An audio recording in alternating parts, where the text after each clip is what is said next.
The content you're about to hear is a part of a paid programming segment. The views, opinions, and statements expressed belong solely to the sponsor and do not reflect those of Podcastic or its host.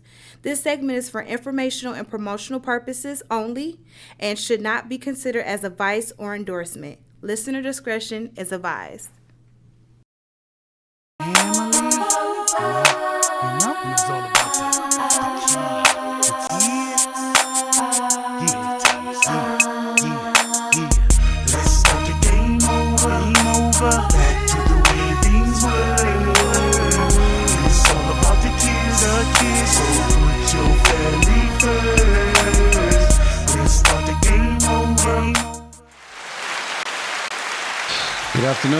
Good afternoon.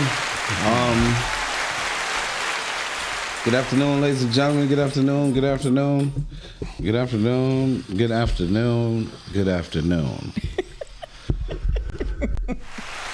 Right? Y'all better say something. Right. So today we are going to get into the conversation about disciplining your children. The topic, you got to cut your phone down, Home Slice. Oh.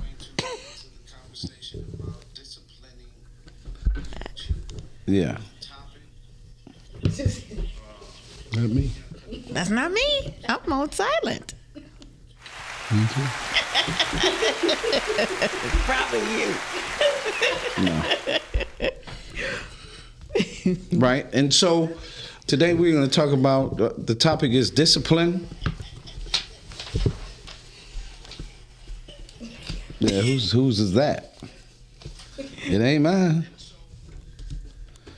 Yeah, it was mine. I take that back. Shame. Wait, see? Yeah. Right. It's impossible. Discipline or damage, right? Discipline or damage, right? And to get to the point of it, right? We know societal norms, right? I learned this years ago that there was a difference in how we raise children. Mm-hmm. That's where Encourage Me, I'm Young came from. This is why I've had so much success. This is why we've had so much success in the nonprofit work. This is why, it thrives, it works. We're not discouraged about our work. We're very and fired up about our work, but we continue to do this process. We got a new formula coming your way for parents, practitioners, school districts. We're going to teach you why we got a 98% parental involvement, and we're going to help you move forward in the work that you do. So your classrooms, your students, your school environments will all shift to the Emmy way, and we're going to teach you that. So with that being said, today we're talking about discipline or damage. And I'm a firm believer, right? When God gave me, Encourage Me, I'm Young, I was sitting in a all-white daycare and trying to figure out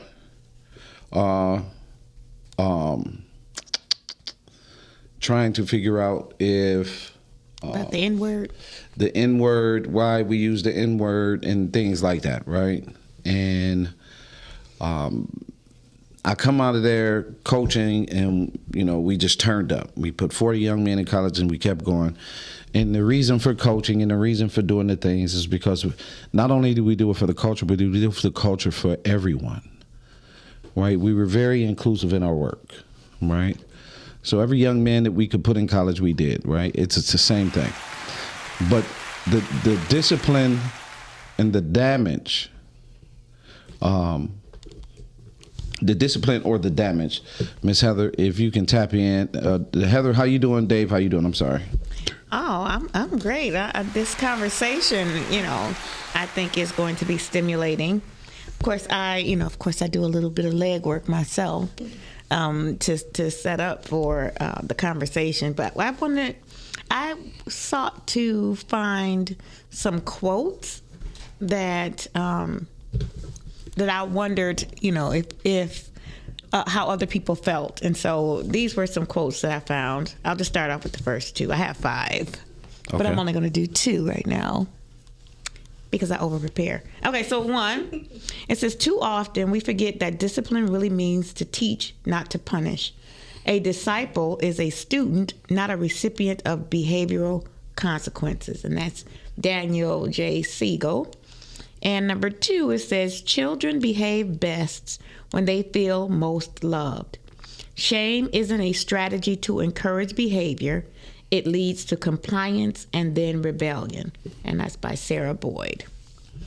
And so, as I thought about that, and I, since we had the topic, it stirred a lot.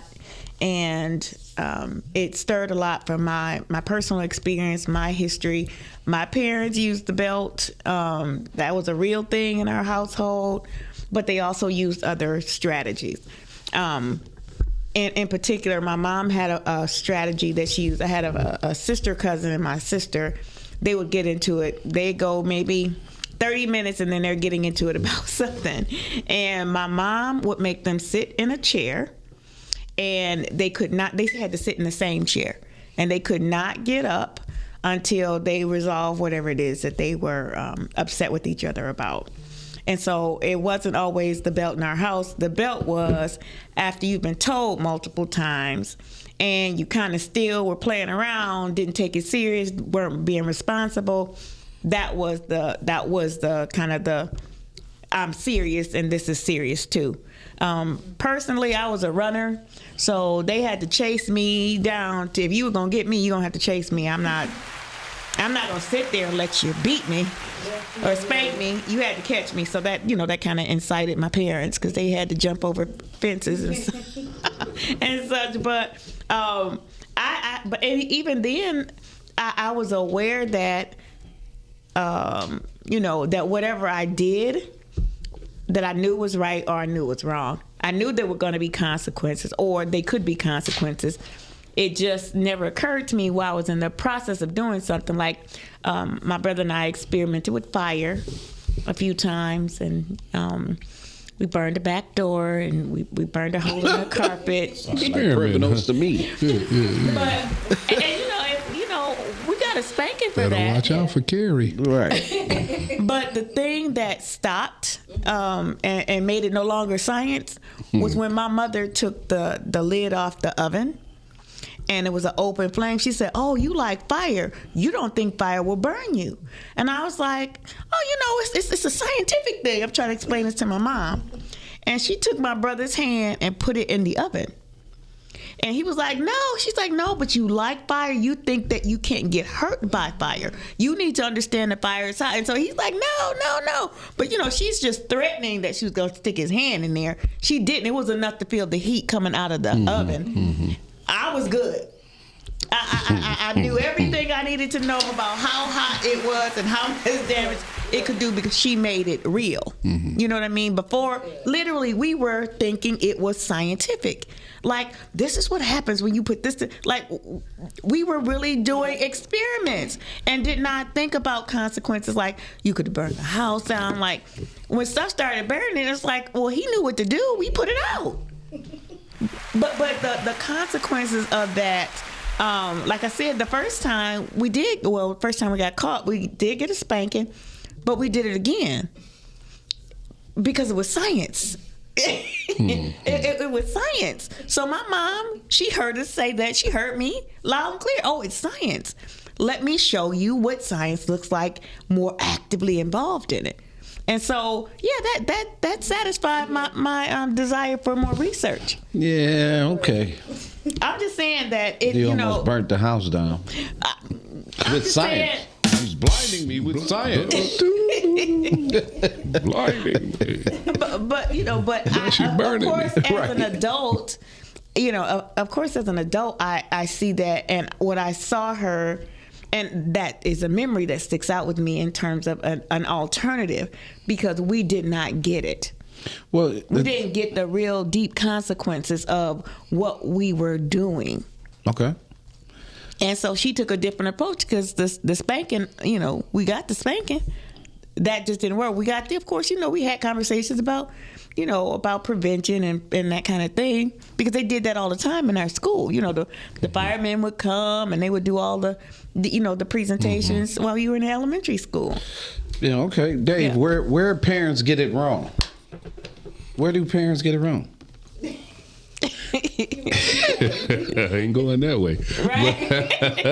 Right. Yeah, I'm a true believer. When you know more, you do more.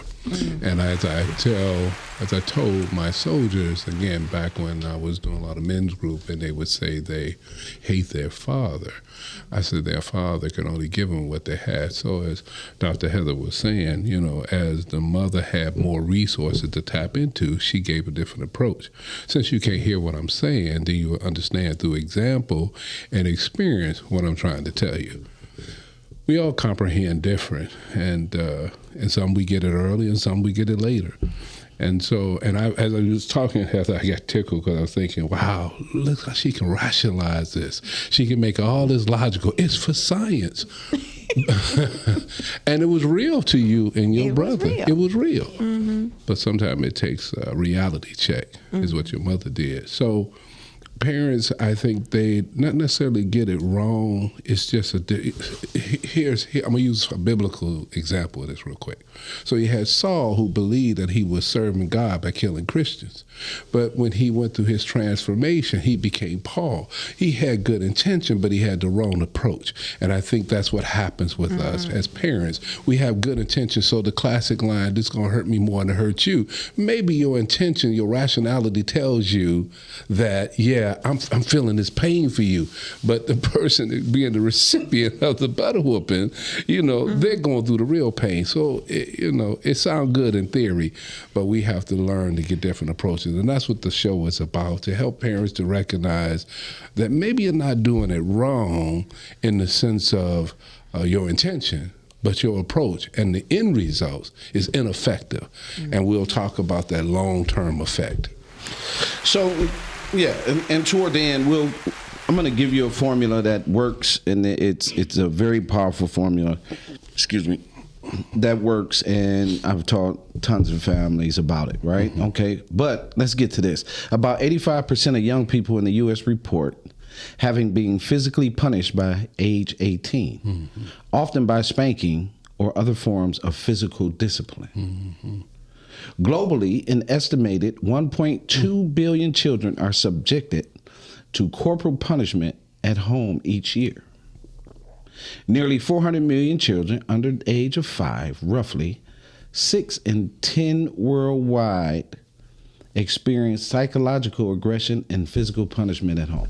So in other words, we're creating and assisting the system just through discipline alone.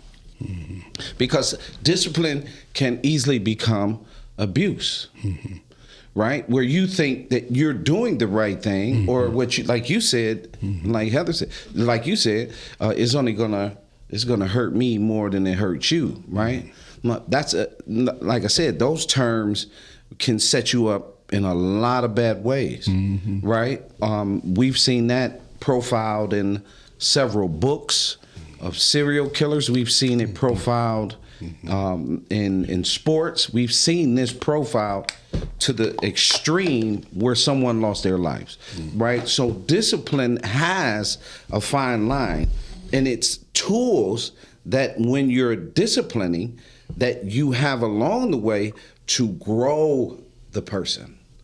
See, it's different if I'm just gonna discipline you, but I don't teach you anything. I'm just disciplining you. That's right. Right? And if I'm disciplining you, it always should come with a teaching moment, right? But if I'm physically abusing you, hitting your child is not love. Let's be clear. Hitting your child is not love. We've taught too many young boys and young girls that hitting is love. And it's not. Now that is wrong. That's wrong. Yeah. Now that is wrong. That action is wrong. Yeah, and it's in our behavior, where it is acceptable culture that if you upset with me, Chantel, you hit me. You see what I'm saying? Yeah. But if I'm upset with you, right, I hit you to control you. Mm-hmm. You hit me out of emotion, I hit you to control you. Mm-hmm. That's where abuse becomes a fine line. Mm-hmm. You should never put your hands on another human being. Mm-hmm. You don't know where this human being has come from. You don't know, you're not sure if they're mentally rational, and you could trigger something and turn a person, and I say this all the time because I get the calls, you could turn a person into a murderer just by one hit. Mm-hmm. So when do you think that the corrective action or the teaching should come if they chose to use the whooping or some type of physical form? When do you feel like the teaching moment should happen? Well, you have to understand that when a child is born, mm-hmm. right? A child is born out of the ingredients from the parents. Mm-hmm. In that process, the child has to be taught because, as Dave has said several times on the show, mm-hmm. the child don't know how to walk, mm-hmm. right? So you got to teach the child how to walk, mm-hmm. right? Then you got to teach the child how to talk. Then you got to teach the child how to listen. Mm-hmm. Mm-hmm. Then you got to teach the child how to respond. Then you got to teach the child how to eat. Then you got to teach the child how to carry and care for themselves. Mm-hmm. Then you got to teach the child how to clean. Then you got to teach the child respect. These are all the things that should be happening when the child falls out the womb. The first thing we should be teaching our children is respect. Mm-hmm. Hands down, that's the very first thing. But what are we doing? We're yelling at them because we're frustrated about a situation that we may have occurred. We may have made this situation. Mm-hmm. The norms in our cultures in America, as I was telling Heather, I said, sisters really believe that they're the only ones that can't find a good man. I'm out with my former basketball players just the other night, and they all talking about, where are the good men, coach? They're white. So everyone is dealing with some of the same circumstances. When we color code it, just like parenting, there's really no difference. Every parent wants success for their child. Mm-hmm. But if I got bad skill sets mm-hmm. where mm-hmm. I yell and scream, I'm abusive, mm-hmm. I hit them, I really don't like you, I'm frustrated, I really didn't want to all of these things fall into foster care, mm-hmm. they fall in abusive home, CPA, they'll tell you all these things, right? Because it's a tool that is being used to separate parents and to decipher and move the kid away. Well, a lot of it is I don't know, but the truth of the matter is a child is supposed to be taught inside of the womb mm-hmm. and outside of the womb, mm-hmm. and we do not teach. We keep telling stories, lies, and everything, and it's hard to teach a child, so the child goes to school completely untaught, which then now the school has to discipline the child. No, I don't think that they're untaught. I think that is exactly what they learned. Okay. The behavior is exactly what we've taught them. Yeah, I agree with you. And so, that's really interesting because, and it's not their fault. Mm-hmm. It's not their fault. They're doing what they are supposed to be doing. Mm-hmm. They're learning from their environment. They're learning from what they're seeing. They're learning from what they're hearing. They are doing exactly what they're supposed to do mm-hmm. from the first teachers, mm-hmm. the parents, mm-hmm. Mm-hmm. your siblings. My sister taught me to read and write. I didn't learn that in school. It was way before I even went to school. Mm-hmm. My sister taught me how to read and write. Right. And that was for me out of necessity. I had to read and write because I had orders to take. Mm-hmm. Right. Studies find physical abuse often occurs during episodes of what parents intended as physical punishment. In Canadian data, about 75% of substantiated physical abuse cases happen during parental punishment moments.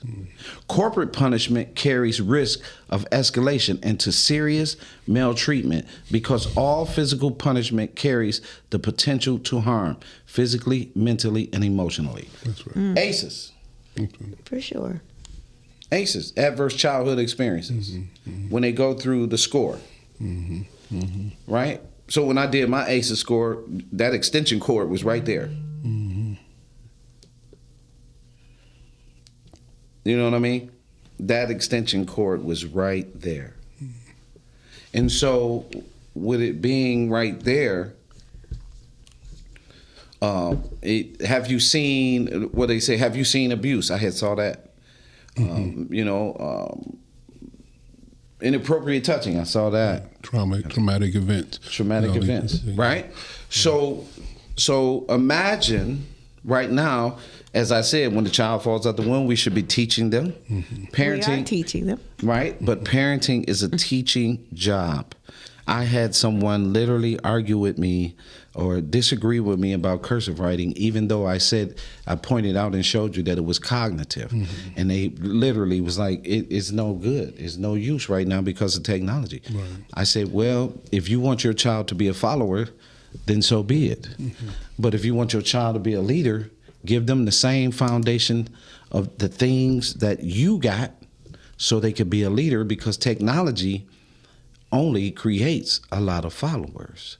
Leaders are still made from the practical evidence and information that is instilled early on. So you cannot skip, right, in this process, because cursive writing helps the other brain. And it's science, back to the science.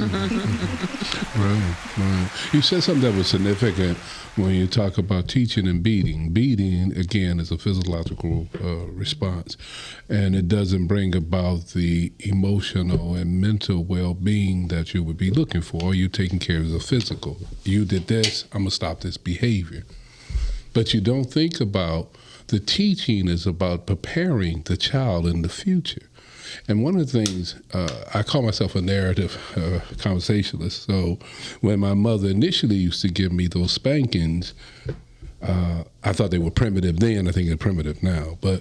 And I didn't understand it. But while she was spanking, she was talking.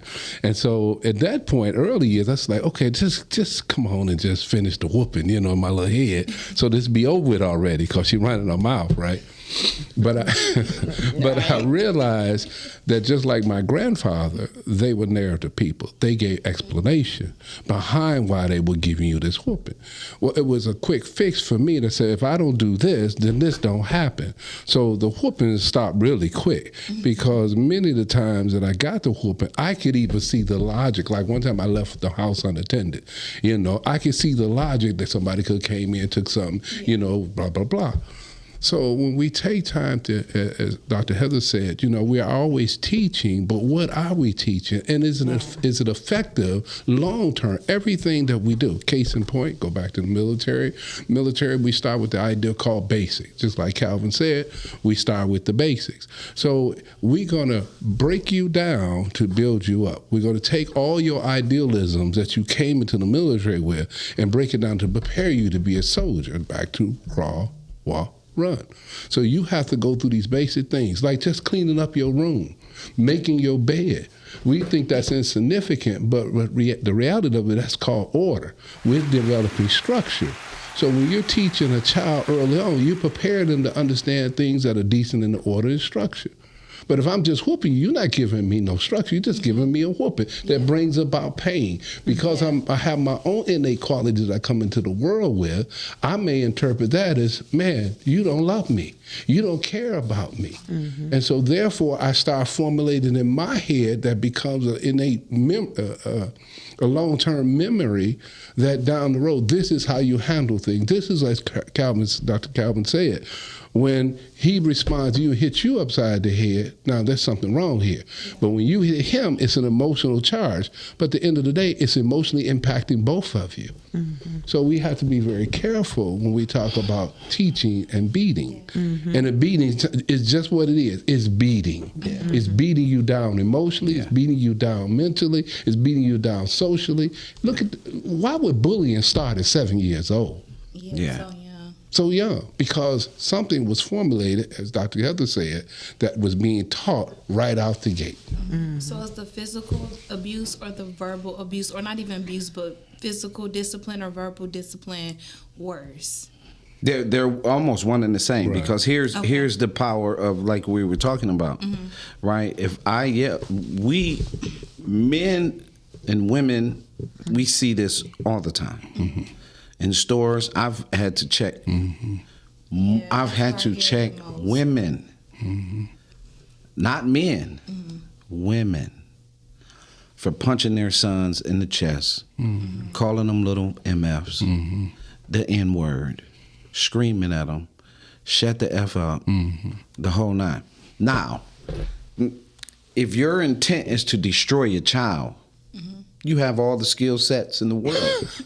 You did a good job. You did a great job. Yeah. But if your skills, if you want a better outcome for your child, right, then teaching is the model. It is not the model. I tell the story all the time. I had to tell my mother. My mother was in the same complex. I made her get on shoes, gym shoes. Get your shoes on. Everybody else, we will make sure you do the medicine. With me, we're not doing medicine today. Today, you walking. Get your shoes on. Right? So being a diabetic, she got the case with all the little pills, 7-8 days of pills and all that, midnight and evening and all that. We not taking none of that when I come. Get your shoes on. So we're walking. I said, I'm never going to hit my child with an extension cord. It stops with me. Yeah. When I talk about that extension cord, and I'm talking, my mama was cold-blooded. I mean, I had a great mom, right? Right? She was raising, at the point of the divorce, she was raising 7 kids because the system requires the woman to raise the children alone so they can have access to them in the system. Juvenile, prison, the whole nine. So this is what the system wanted, right? And so this is also part of the movement and the policies and the game that's enforced by others, right? So if you get hit with that extension cord, you can feel the heat years later. Like when I would talk about it, I can feel the heat. You see what I'm saying? From that extension cord. You get it? Yeah. So my point is, go ahead. I'm sorry. my point is that you have to understand that yelling and screaming and punching him and calling that is translated into his DNA code. And this is why y'all don't have enough men, husbands, and fathers, because we damage them so much and so early that they can't become. Just think about this, and then Heather, you can say that. Just think about this: that a boy has to become a man, but the boy, if he is not on a trajectory of being anything that I can see. Let's say he wants to be an engineer. Well, who's in the family that's an engineer is he with? So if the household is on engineering, it's a good chance he might be on engineering, right? But if he is going to be on engineering and nobody's in the house on engineering, we got to get him into certain things. Now, how do we build him to become a man, right? So discipline becomes part of it. So he learns from the behavior in the environment, just as she does. Why are girls so aggressive? Outbursts, talking, doing all these things are not ladylike. What's wrong with our daughters that they're no longer ladylike? It's the environment. I was just about to say that. It's the environment. So we're not teaching the proper protocol for the examples and the things that we say we want in relationships. If I want a good woman, You're going to create one. She has to be manifested from the parents to the extension that is the case. But we've got so many children in broken environments, right, that everything spills out at the school, right? And so that's the problem with discipline and damage. But go ahead, Heather, I'm sorry. Well, we had a comment, so I just wanted to read it to our listeners. It says from Knowles Bruton. It says, Giving Gems. I agree. The lesson should come before the test, but in most families, they lead with the test before the lesson. If the emotional intelligence and the self-esteem was the lesson first, then the self-respect should follow. And the mindset of the family should be, if you change your actions, you change your results. I raised my son to be a man, a leader, and he strives to be great. Blessings. Thank you for sharing that too. Right. And I'm sure to highlight Ms. Knowles that you're not the only one raising that boy. Because boys are not ever successful only raised by one parent. No child is. Everyone is required to put something. The classroom, the teachers have a more, right? So we got to understand how we navigate this process. Child abuse and neglect context. In the U.S., at least 1 in 7 children experience abuse or neglect in a recent year, and the abuse cases often overlap with harmful discipline patterns and families under stress. Child abuse and neglect collectively cost society an estimated hundreds of billions of dollars in a lifelong impacts in services. And does that not answer that we feed our children to the system from damage? Yeah. From abuse, from neglect, from poor dieting, hot fries and red pop, their brain can't work. Like, we are doing way too much. Yeah, we're doing way too much damage. So discipline or damage. I'm gonna, and that's something I think we need to lean toward understanding what discipline and what it looks like. Right. You know, and it's funny because I did put down a couple of things that looked at how we disciplined over the generations. And so this one, the first one says the earlier generations, early to mid 20th century, focused on strict obedience, respect for authority, and often included physical punishment, spanking. Parenting was often authoritarian and with high control and low warmth. The post-war mid-century, the 40s through the 60s, says influenced by experts like Dr. Spock, there was a shift toward being more reasonable, consistent, and less rigidly authoritative, allowing for more child autonomy. And it says modern era, late 20th century to present, shifting toward authoritative parenting, high warmth, reasonable rules. Popular techniques include explaining behavior by 75% of parents, taking away privileges, about 43% of parents, and timeouts for about 41% of young children. And it says the cultural context, some approaches such as tough love within Black communities were historically rooted in protection and survival, though these are shifting toward gentler, more intentional practices today. Ha! Ha ha ha ha! Yeah. So I have a question. So if we don't try and use the discipline factor, and we try to maybe use other techniques, how are we still going to incorporate that?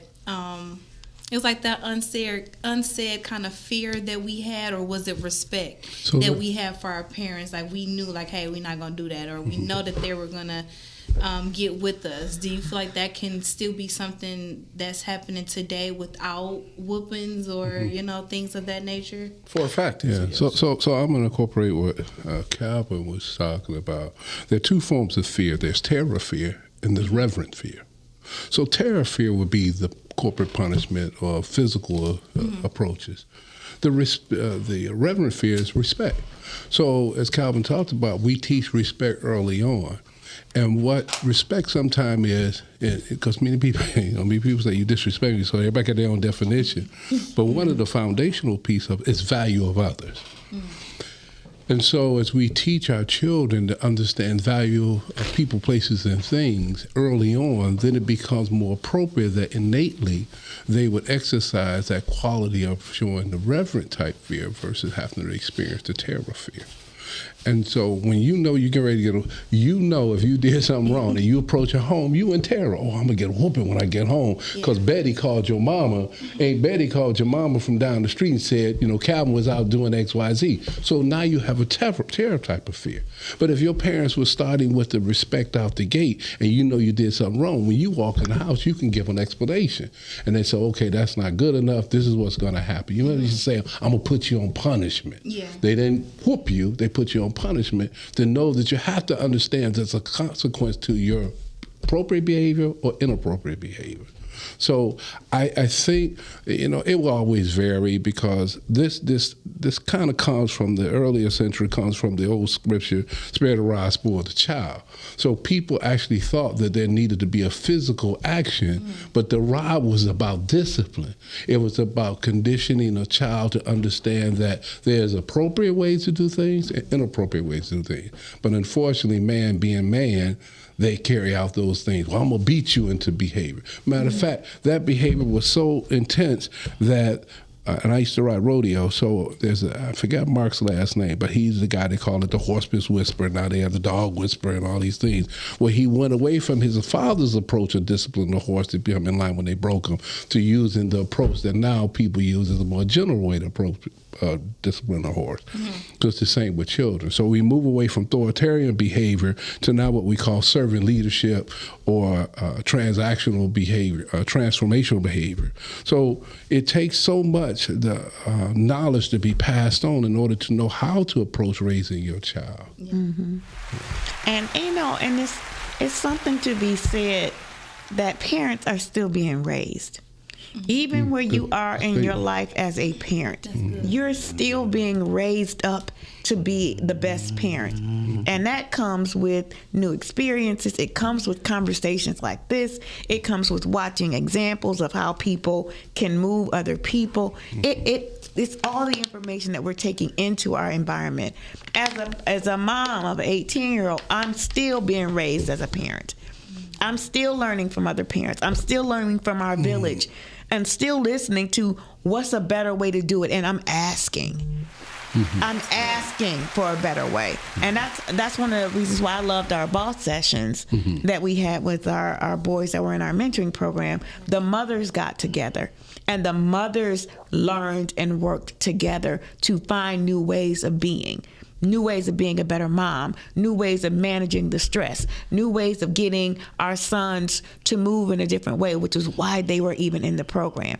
But we also knew that there was something that we had to do as a parent, as a mother, to help grow our sons. One of those things was listen to what they were being taught in the program, mirror that behavior at home. And one of the biggest pieces of advice that kept circling between the program and our group of moms is don't do everything for your son.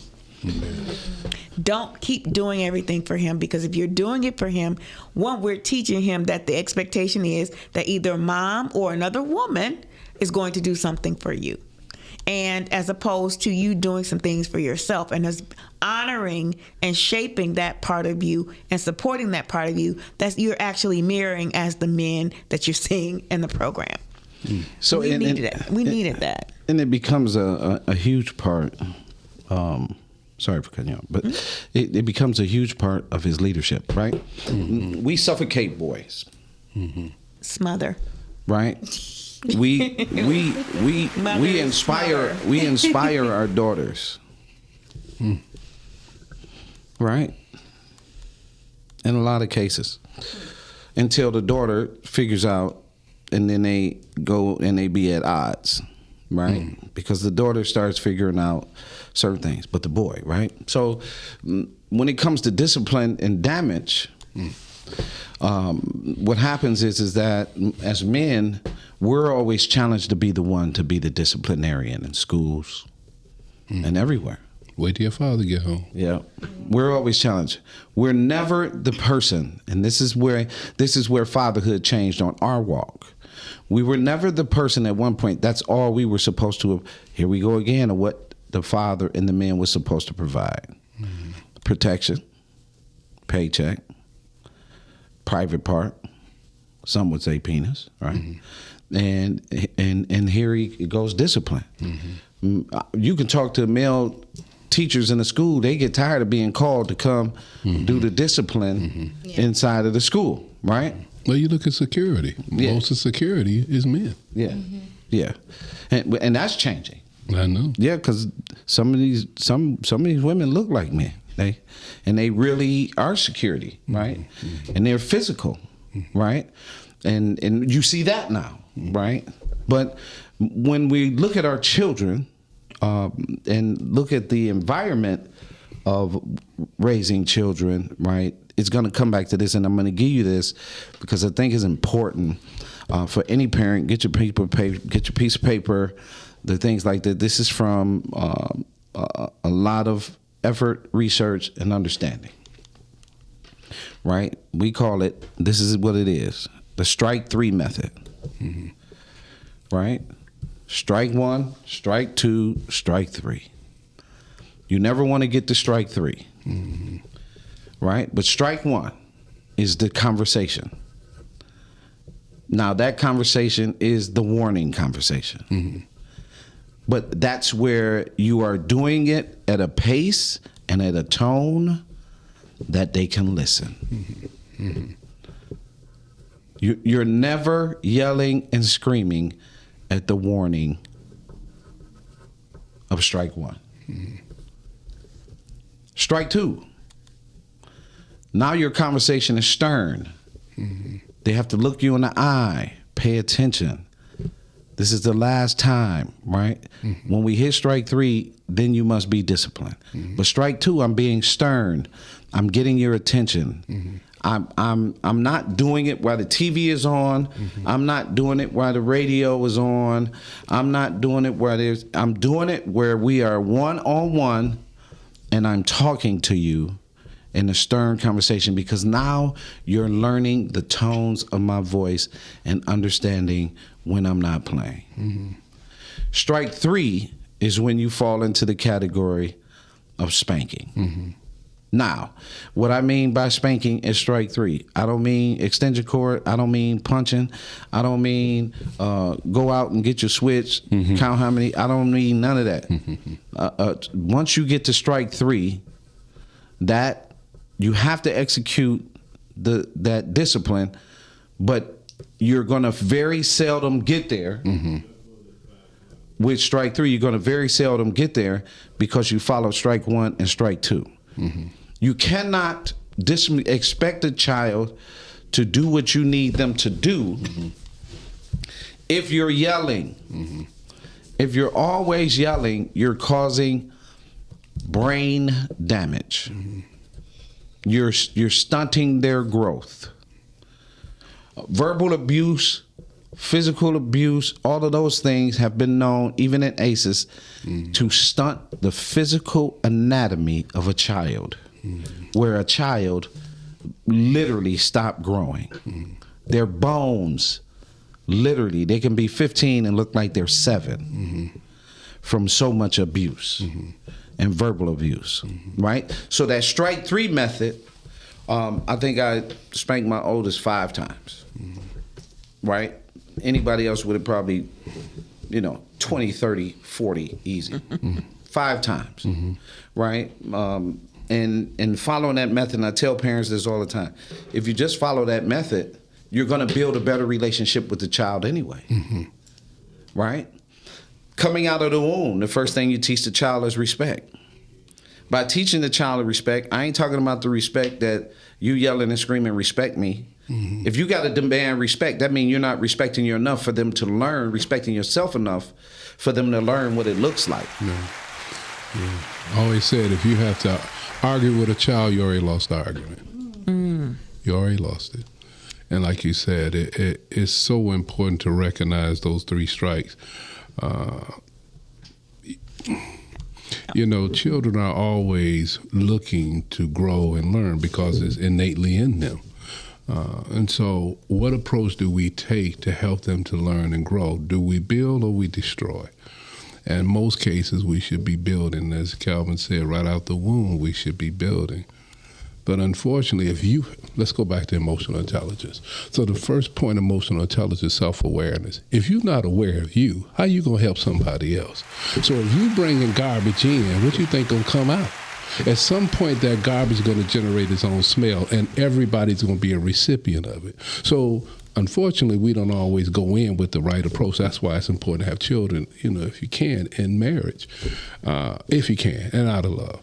But if you already damaged goods, you're going to pass that on because you haven't addressed that backstory, as Dr. Heather say, that needs to be looked at in order to bring yourself to a point of real self-awareness so you can be aware of others. The other part about dealing with raising children is that you have to understand who your child is. I never took a soldier that could hit a fly's wing at 300 meters and had him behind a computer. That was waste of knowledge and skill set. So you have to understand who your child is. That's another part of parenting. Do you know who your child is? Do you know the innate things about your child? Why are you trying to make your child play the drums when the child want to cook? You see, so you have to know your child. What are those talents and abilities that was given to that child by God that you can enhance on? But the first thing you got to learn is a personality. My mother used to say this, and I'm going to close on that thought.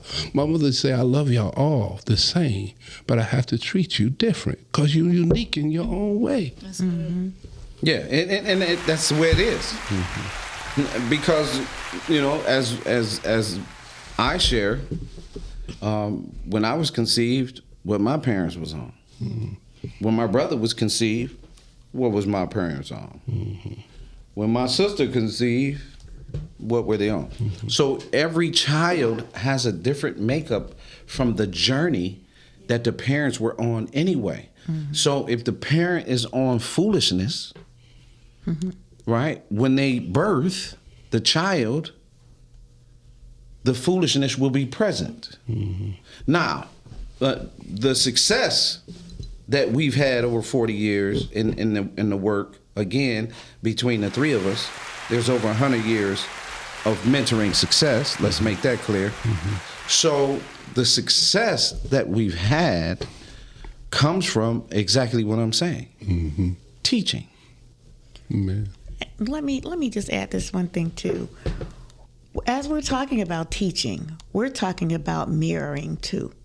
Kids are watching everything that you do. Sure. If they see you lie, then they lie. Yes. If they see you eating healthy, then they eat healthy. If they see you happy, then they're happy. They mirror. That's how they learn. They learn by doing. And so if they are ziggity boom when they go off to school, then mom and dad, you're ziggity boom at home. You know, and then we go to school, and for some parents, you know, they argue on the side of their child because that is their argument as well. You're trying to take something that's already in me in my environment and change it into something else. This is the environment that we create as parents. This is what they're mirroring. This is what they're seeing. This is what they're doing. This is what they're saying. So if they hear, you know, your parents using bad language, or if they see their parents on the phone all the time, why do you think your kid can use your cell phone? Because they learned it from you. That's right. Why are they able to use the remote control? Because they see you using the remote control. It's not magic, it's mirroring. It does look very magical because some things are so unexpected because we're unaware of our own behavior. That's they're getting it from their environment, and if you are securing that environment, if you're a part of that environment, then they're going to learn what's in that environment. That includes the car. That's right. You think your kids are in the back seat. Go ahead. You think your kids are in the back seat and they're sleeping. They're in the back seat listening to your phone conversation. She lied.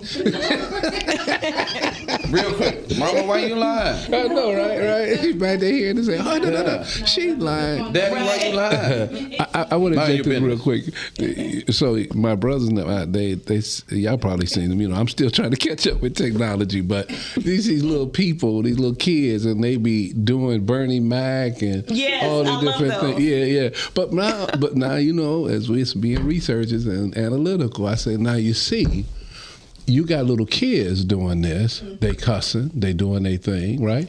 They dancing, they wiggling. You got babies. Well, that's what they see, because I see a little 5-year-old and she twerking. Where did she get that from? Right. Where'd she get that from? And so now we're saying, back to acceptable culture, we're saying it's okay to create little people to act like big people in behavior that's inappropriate. Now, it's funny to us. Yeah. As the man say, funny to me. Yeah. But don't get real upset, brother. But it's funny, but when we get deep about it, Is that appropriate? Yeah, that's why they don't want you to get deep about it, because I'm so immature and understanding. Why she likes it, I can't stand it, right? Because for me, in seeing it, right, I'm going, what is the point? Who is this for? It's for attention. Yeah. Sure. Right? There's the little bow-legged babies walking down the hallway coming out of the nursery. Right, talking I'm going to go with my grandma. Right. Yeah, but these kids with cussing, they call their mothers names, choice words. Technology, and, right? What's this sweet potato? What's this? You seen that one? Yeah, it's That's the thing. crazy. I personally don't like or didn't like the whole Miss Shirley, the little girl, when she was doing her thing on there. I just felt like, some things weren't the most appropriate for it. Like, I get it. Because it's subliminal messages coming. Yeah. Well, I just think that. And you just have to be careful. I just think it's not worth really going down the rabbit hole about. My point is, while you're teaching that, somebody else is teaching physics. Their kids are graduating at 15, 17, 19. They're becoming your boss, right? While we're teaching these things, we have to understand that, and this is another point I have to make with parents. Your job is not to give your child a bunch of choices. A lot of y'all make that huge mistake of saying, "Hey, do you want to go to this or you want to go to the birthday party?" When you give them choices, it doesn't help them have a made-up mind. It doesn't give them a direction in a lane. What happens is they have all these choices. So then when they get to a certain age and you think they need to do something, they're going to run that choice right back at you. No, what choice are you giving me? Right? That's good, Doc. Right? What choice are you giving me? You're giving me the choice. So I decided that I didn't want to do that. Right? And so a lot of what's wrong with the boys and the kids and where they are, they were given choices when they were supposed to be given guidance. You are going to do this, right? Very important. When you talk about diet and health, right? You see kids in all kinds of sports. You see where you see them kids at now, right? If it's not basketball or football or now track is coming along. It's some baseball. You got cheerleading. You got dance, right? But there's rugby. There's tennis. There's table tennis. There's so many sports for healthy outcomes and activities for our children. And what we're not doing, right, is we're not doing that. Even now, as we're at barbecues, what is everybody doing at the barbecue?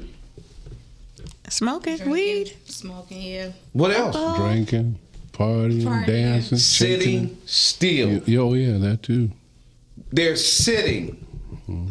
Unless they're doing the hustle. Yeah, I was gonna say. Okay, but at the barbecue, majority of the people are sitting and reminiscing. So we have a couple of comments. I wanted to thank Tone for sending us some fire. And Dr. Sabrina checked in with us. She said, children may do what they have to do, so they do what they can do. Okay.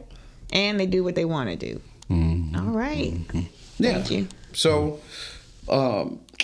Dave, tell them where you can reach you at. You can reach me at FMAM for Me and About Me on Facebook, and you can reach me at drome7@yahoo.com. Dr. Heaven? You can reach me at Your Inspired with a D, yourinspiredjourney.com. And you can also reach me by phone at 313-759-7855. Can I inject this real quick? Go ahead. Yeah, so about conditioning your children. So I'm not saying my son is an exception to the rule. He's autistic, very high functioning, but because he saw a model, he emulated the model. And so even as a kid, we all want to get candy. My son saw business, so he sold his candy. He's sweet. He don't drink all that. So when I discovered that I had some medical challenges, my son every day sends this to me. Hey, Dad, if you've been checking your blood sugar, remember to follow a healthy diet like DASH diet, which emphasizes fruit, tri-berry, kiwi, citrus fruit, avocado, eat vegetables and whole grain, and is low in sodium and saturated fats. You see, he's already been conditioned that way. The only time that I had to discipline my son was with 2 fingers in the airport because he was out of control. He was scared to death to get on the plane. I think he was about 3 or 4. So terror of fear, respect of fear. My son respects me. I'm in Iraq, and my cousin told me, man, when he heard you on the phone, he changed his whole behavior. Because that's the thing. We want to get in their head and their heart so they understand the respect that you try to project in them so they can respect others. It definitely is a model, as she said, mirroring. He had something to mirror. Just like what Calvin, his son, sees and Ross see, people who are doing things that is about to change, about changing our society and being a difference and make a difference. And as they go along, they get better at it. But if all they see is cussing, fussing, beating, going all, and all the things that's entertaining, then that's what you're going to be, an entertainer. And an entertainer sometimes doesn't always come out on the Oscar end. Some they come out on the prison end. Sure. So when you get to the combination, we gave you the strike 3 method. We gave you some tools. We brought some things to the table that you should. Parents, you do not have to, get into a place where you say, oh, you think you know what you are talking about when you don't understand some things. Everything that we kind of discuss, you can find in books.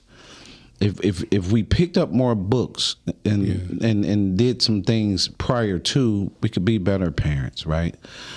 I'm saying this in terms of a lot of times people, when you're trying to give them a suggestion or you're trying to talk to them, they think that you on the self-righteous thing, like you think you're better than me. That comes from, those are the people that run into school and say that the teacher don't like my son, because you don't have a relationship with the teacher. The only thing you can do is go in and point out that the teacher don't like my son, because that was the behavior you grew up and used. See, we used that behavior in school because we had the manipulation down with our parents, and we don't even understand that manipulation then comes back to backfire. It's on your seed, now it's in your child, and you're trying to figure out what's wrong with the child. And the truth of the matter, what's wrong is the lack of accountability in teaching your children is the issue. You get a child, you teach that child. You don't overcompensate and do everything for that child.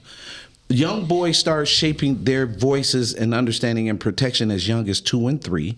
Don't stifle that. Let him grow into being a young man. Young girls who don't have fathers in the home can have their periods early. We have to get to a place where we understand that the family, right, must be on the same page for the outcome of the child. Now, I know there are some bad fathers, and I know that there's some bad mothers. But still, in that case, if y'all just could get on the same page for the child, remove yourself and give your children the opportunities that somebody didn't give you by y'all communicating, thinking, planning, working together, and making sure that you're not on the internet saying that the father isn't this or the mother isn't that, and going back and forth, because those are divisive wedges that won't bring you together. I am here to tell you, as someone people who watch me, and their families are together because they watched me with my family, and I'm sharing that and giving this tool to you. If you work together, balance is in play, and your children can give you the very outcomes that you seek. But if you think that you're the only one that's going to raise that child, you are going to lose. I don't care what you say. No child in this world is raised by one person. Amen. There are too many people that contributed to the success of a child. And if you don't have a teacher or a mentor or someone to thank, that is really just on you. And I think that's important to say. I'm going to leave it right there. Tune in next week. We'll be on a different topic, but I just want you to understand that everywhere we go and all this stuff that we're talking about on this podcast, we do this shit in real life. My name is Calvin Mann. God bless you and encourage me. I'm young. Peace.